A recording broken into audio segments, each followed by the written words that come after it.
saya beri catatan di Excel, ya Allah jangan beri aku kaya kalau misal ini nggak jadi manfaat untuk orang. Salah satu amalan yang orang-orang itu ada beberapa yang mungkin itu ringan tapi susah. Selalu berprasangka baik, bikin mental kita itu jadi lebih terbuka. Jadi kita itu nggak gampang down. Sesuatu yang hilang darimu akan kembali dalam bentuk lain. Ya udah, mungkin itu bagian dari rencananya. Jadi kita nggak gampang patah semangat.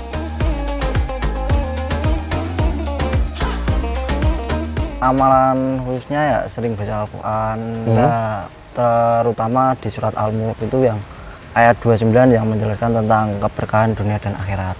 Seiring berjalannya waktu saya ngafalin surat Al-Mulk, sering baca Al-Quran itu, nah itu selalu diberi keberkahan, kesabaran menjalankan bisnis ini. Masya Allah.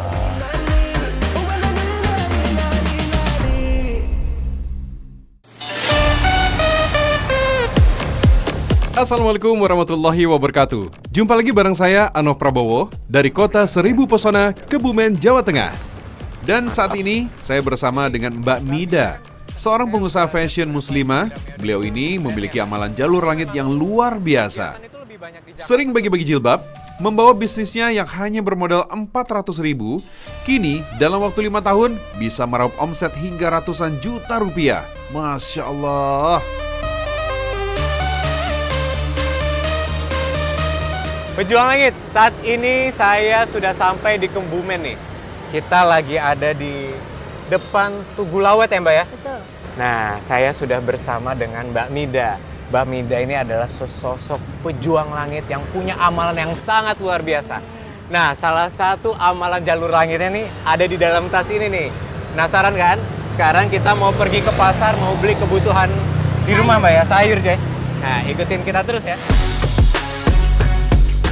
Pejuang Langit, Mbak Mida punya rumah produksi yang cukup besar dan memberdayakan puluhan warga sekitar untuk menjadi karyawan. Masya Allah. Semua produk Mbak Mida menggunakan sistem kemitraan dan distribusinya hampir ke seluruh Indonesia. Mbak Mida, jadi awal mulanya Mbak Mida dulu mulai bisnis fashion ini gimana ceritanya? Oke, jadi dulu awalnya di Jogja nih Mas. Kan aku asli Gombong, Kebumen. Ya. Nah, terus aku coba merantau di Jogja karena alasannya malah nggak niat nih bisnis fashion. Oke. Saya suka nulis, terus waktu itu sempat bikin novel. Baik. Bukunya nggak laku. Bukunya nggak laku, lama-lama uangnya habis. Nah, ternyata itu belum rezekinya kita. Baik. Ketemu salah satu teman, dia admin di fashion brand. Dia bilang, ceritalah bosku tuh omsetnya sekian gitu kan. Wah, termotivasi di sana. Termotivasi. Oke. Akhirnya dengan modal minim kita mikir gimana nih biar kita tetap bisa jalanin bisnis ini tapi tetap bertumbuh. Modal minim berapa tuh kira-kira? 400.000. 400.000 untuk buat bisnis apa tadi? Fashion ini. Fashion, Ya, jilbab. Jilbab.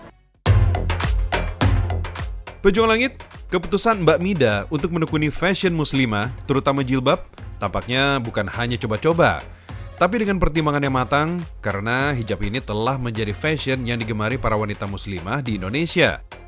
Style dan modelnya pun beragam, mulai dari yang penggunaannya sederhana hingga yang rumit. Tren hijab ini telah menarik minat banyak kaum hawa untuk mulai mengenakan hijab karena dianggap modis dan mengikuti perkembangan dunia fashion. Masya Allah.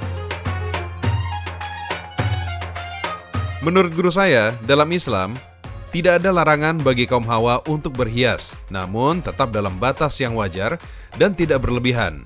Apapun model dan bentuknya, selama tujuan menutup aurat dan menjaga diri dari pandangan lawan jenis terpenuhi, itu sudah bisa memenuhi tujuan syariat agama. Makanya, pesan guru saya, kalau mengenakan hijab sebaiknya diniatkan untuk menutup aurat, bukan sekedar agar terlihat cantik saja. Aturan menutup kepala yang benar telah dijelaskan dalam Al-Quran dengan cara menjulurkan kerudung hingga menutupi leher dan dada, sehingga lekuk leher dan dada dapat tertutup dengan sempurna.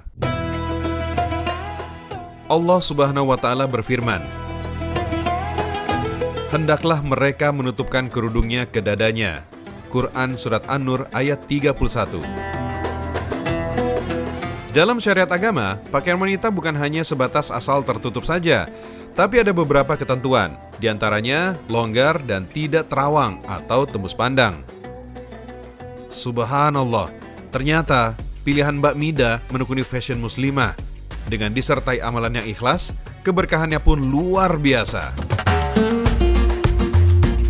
Berlatarkan keluarga yang tidak mampu, Mbak Mida menggunakan uang Rp400.000 sebagai modal awal untuk membuat 17 lembar jilbab.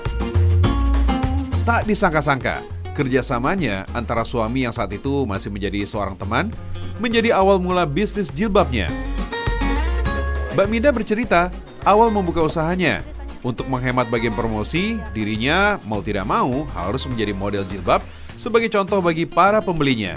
Dan suaminya yang menjadi fotografernya. Masya Allah. Nah, lalu dari uang 400.000 kan yang namanya bikin jilbab itu mesti ada mesin jahit, membuat pola juga. Itu gimana? Emang cukup 400.000? Tahun berapa itu, Mbak? Itu tahun 2019 kita mulai kan. Oh, sebelum pandemi banget ya? Sebelum pandemi. Jadi di tahun 2019 itu kita jahit kan udah maklun, Mas. Oh, udah Iya, maklun. Ada konveksi kan. Iya. Yang jasa jahitnya waktu itu satu hijabnya karena hijab simpel cuma Rp5.000 per satu hijab. Oke. Jadi terus kan kita kekumpulin teman-teman itu. Orang yang mau pesen semua harus bayar dulu. Jadi bayar barang baru kita produksi. Oh, itu kayak pre-order awalnya, jadinya. pre-order. Pre-order. Jadi Iya, kekumpul modalnya dari situ malah. Oke, baik. Nah ini Mas, kalau misal saya habis belanja, biasanya juga bagi-bagi hijab. Oh gitu, siap. Jadi buat ibunya nih Bu, ada oleh-oleh. Nggih. Masya Allah. Niki kan nggak ibu nggak Bu? Kalau ibu nggih. Luar biasa. Pejuang langit. Jadi Mbak Mida ini selain berbelanja seperti ini, dia juga suka bagiin. Amin. Sama-sama Bu.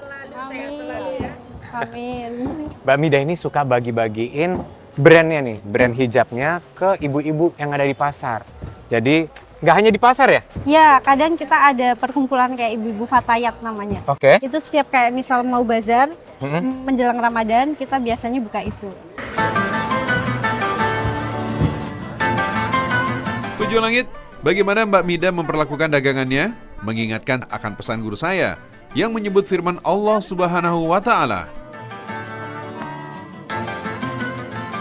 Wahai orang-orang yang beriman, infakkanlah sebagian dari hasil usahamu yang baik-baik dan sebagian dari apa yang kami keluarkan dari bumi untukmu.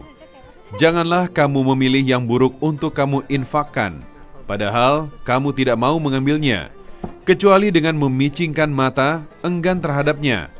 Ketahuilah bahwa Allah Maha Kaya lagi Maha Terpuji. Mbak Mida, Ya. saya tuh terpancing. Kan tadi 400.000 itu kan upahnya 5.000 per satu 5.000 jilbab per satu kan. hijab. Nah, habis itu Mbak Mida bilang, Mbak Mida sewa kamera. Sewa kamera. Nah, terus sarana promosinya gimana? Ya. Kayak foto jilbabnya itu kan mesti kalau promosi harus sewa model atau gimana-gimana. Itu gimana tuh? Kan waktu itu kita belum sanggup bayar model nih Mas. Ya. Sebenarnya aku nggak pede. Tapi karena memang kepepet, akhirnya aku cobalah memberanikan diri untuk jadi model. Nah, si Mas Ucup ini, Mas Ucup suamiku sekarang, dia itu yang jadi fotografernya. Oh, jadi sebelum nikah pun udah suportif ya? Iya, Luar biasa emang ini. kita saling loh. Udah calon yang apa ya? Yang suportif Iya, yang banget. suportif, luar biasa. Ini kita mau beli bawang nih. Oh, siap. Setengah kilo mawar ya Bu? Permisi ya, Bu. Nah, ini saya penasaran nih. Kira-kira pada saat Mbak Mida menjalankan bisnis awal-awal itu yang waktu pas lagi kesulitan dan segala macam, itu amalan apa sih yang spesifik Mbak Mida lakukan gitu? Oke. Jadi awal saya inget banget pertama kali nulis di Excel ya Mas, kan kita coba meskipun kita jualan, kita pinginnya ya jualan yang bisa tersistem. Iya, administrasinya rapi ya. Betul. Iya. Nah, di situ saya ingat banget nota pertama yang kita buat, saya beri catatan di Excel, ya Allah jangan beri aku kaya kalau misal ini nggak jadi manfaat untuk orang. Itu hal pertama. Terus satu hal yang selalu Mas Ucup, dan Mas Ucup itu salah satu orang yang juga ngingketi saya buat kayak selalu berprasangka baik. Mungkin itu salah satu amalan yang orang-orang itu ada beberapa yang mungkin itu ringan tapi susah dilakukan, berpikir positif. Perintah untuk selalu berprasangka baik bikin mental kita itu jadi lebih terbuka. Jadi kita itu nggak gampang down, kan usaha naik turun ya. Benar. Nah, cobaannya banyak ya. Iya, betul. Saya ingat banget Jalaluddin Rumi itu bilang, sesuatu yang hilang darimu akan kembali dalam bentuk lain. Ya. Jadi kalau misalnya kita ada kendala produksi, terus kita misal ada distributor yang misal gagal bayar atau Ya, apa, ya udah mungkin itu bagian dari rencananya. Jadi kita nggak gampang patah semangat. Luar biasa, Masya Allah. Selalu berprasangka baik. Ya Allah, amalan yang satu ini memang mudah diucapkan, tapi susah banget ngamalinnya. Karena susah dilakukan, makanya dampaknya pun juga tidak main-main. Allahu Akbar. Orang yang selalu berprasangka baik, tidak mudah iri apalagi mendengki, bahkan bisa mengantarkan seseorang ke surganya Allah Subhanahu wa Ta'ala.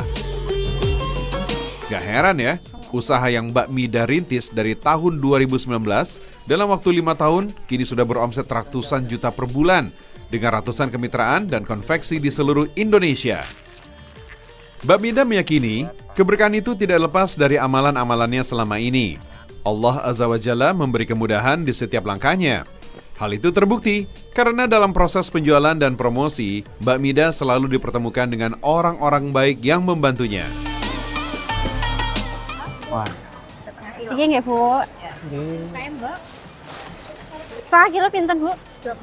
20. Saya punya receh kayaknya deh. Ah pas nih gitu. Ngapunten Ibu.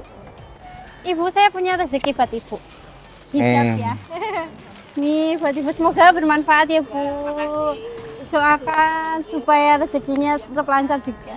Rezekinya tambah lancar. Amin. Amin, amin. Semoga jualannya laris Bu ya. Nggih. Bisa ketemu lagi. Amin, amin insya Allah. Oke, mari ya Bu ya. Nuwun.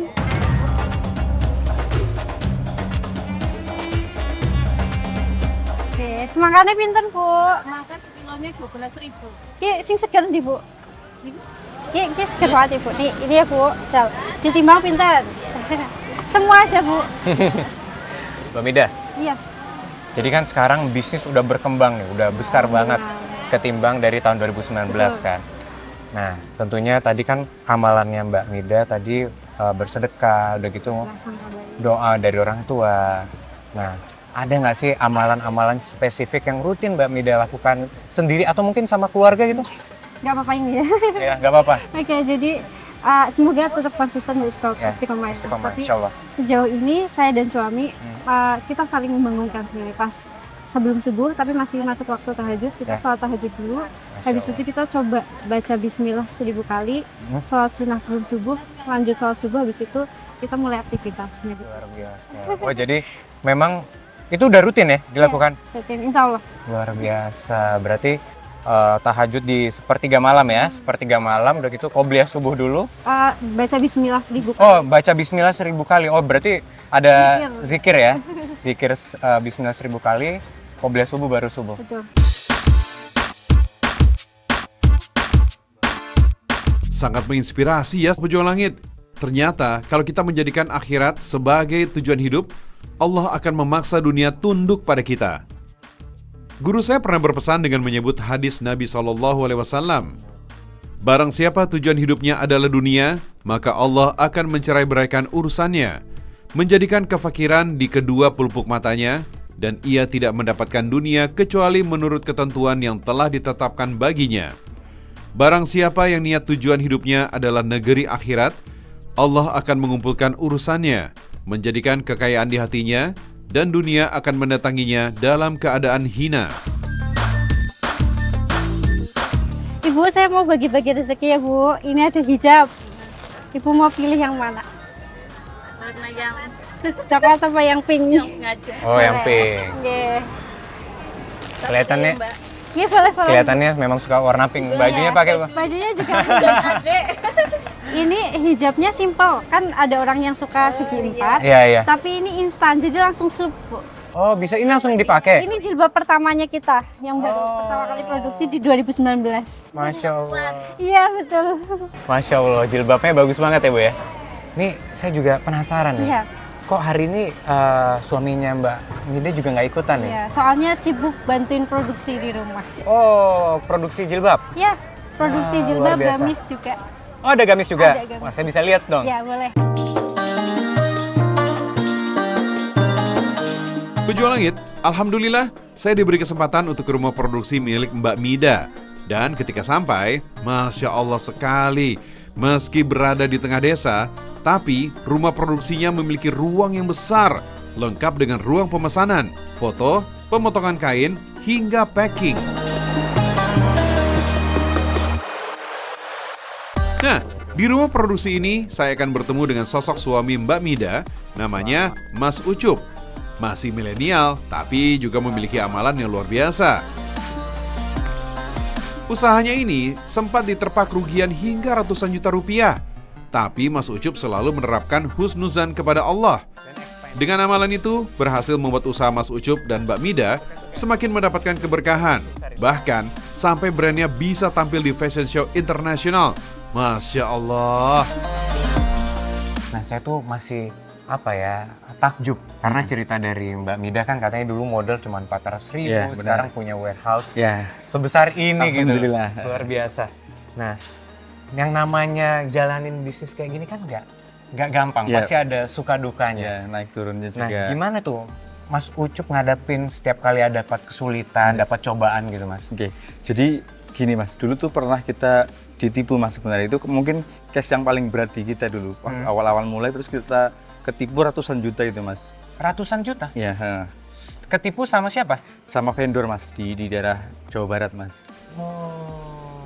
Nah, ketipu sama vendor ini ratusan juta. Nih, mohon maaf nih, orang-orang sekarang itu kalau ketipu jutaan rupiah aja udah mulai stres. Iya. Hilang 5 juta udah stres, bahkan 10 juta ada yang bunuh diri. Iya. Nah, amalan apa nih yang dilakuin sama Mas Ucup sama Mbak Mida ketipu ratusan juta tapi nggak tertekan gitu? Iya.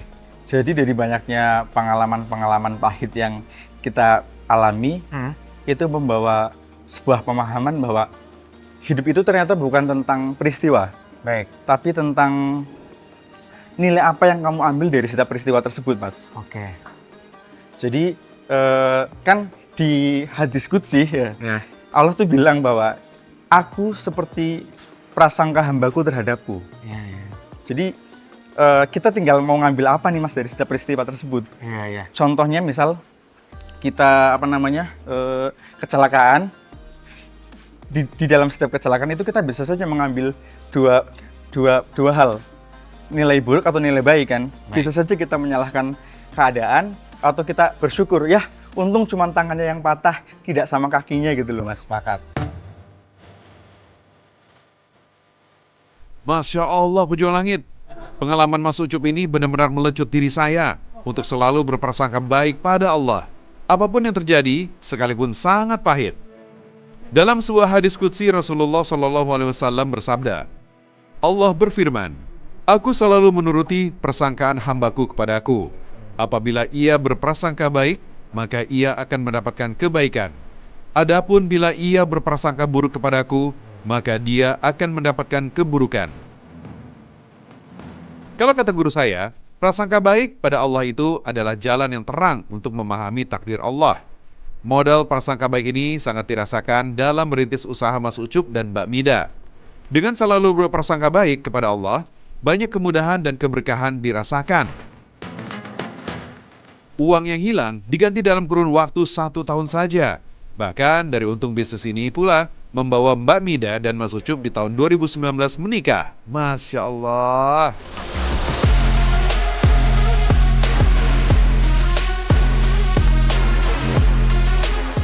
Nah, ngomong-ngomong nih, achievement dari brand ini tuh udah dapat apa aja sih? Kalau achievement, kalau ini bisa disebut sebagai achievement, mungkin kita pernah diundang ke fashion show di Paris, Prongko Paris. Itu kita mewakili, kita fashion muslim satu-satunya waktu fashion show di Paris. Dan fashion show di Jakarta atau di ibu kota kita sering ikuti. Tapi paling buat saya mungkin bangga itu waktu ke Paris itu sih sebenarnya Mas. Luar biasa. Itu dari Indonesia cuman brandnya Mbak Mida sama Mas Ucup doang? Yang fashion muslim ya. Oh, Masya Allah. Pejuang langit, jangan pernah takut ketika berada dalam kesusahan. Karena Allah Subhanahu wa Ta'ala, cepat atau lambat, pasti akan menempati janjinya bagi hamba yang selalu di jalannya. Insya Allah, dengan husnuzan, akan membantu kita untuk lebih dekat dan mengambil hikmah dari segala ujian yang Allah berikan. Masya Allah, pejuang langit. Dari kisah hidupnya Mbak Mida dan Mas Ucup ini kita belajar Dengan modal 400.000 mereka bisa mengolah bisnis mereka sampai sebesar sekarang. Tentunya itu semua dibarengi sama amalan-amalan jalur langit yang sangat luar biasa juga. Nah, semoga kisah hidupnya dari Mbak Mida dan Mas Ucup ini bisa jadi inspirasi buat kita dan para pejuang langit semua di rumah. Pejuang Langit, bertemu Mbak Mida dan Mas Ucup benar-benar mengesankan dan berkah tersendiri dalam hidup saya. Ternyata hidup itu perjuangan dan menanam. Hasilnya bisa dipanen bukan hanya di dunia, tapi lebih jauh lagi di akhirat kelak. Proses perjuangan ini tidak hanya untuk diri sendiri atau sekedar mencukupi keluarga, tapi bagaimana orang lain bisa merasakan manfaatnya. Apalagi jika bisa menginspirasi orang. Itulah kesuksesan yang sebenarnya. Maka benar kata guru saya ketika beliau menyebut hadis Nabi SAW, sebaik-baik manusia adalah yang paling bermanfaat bagi manusia lainnya. Hadis riwayat Ahmad, Tabrani, dan Daruqutni.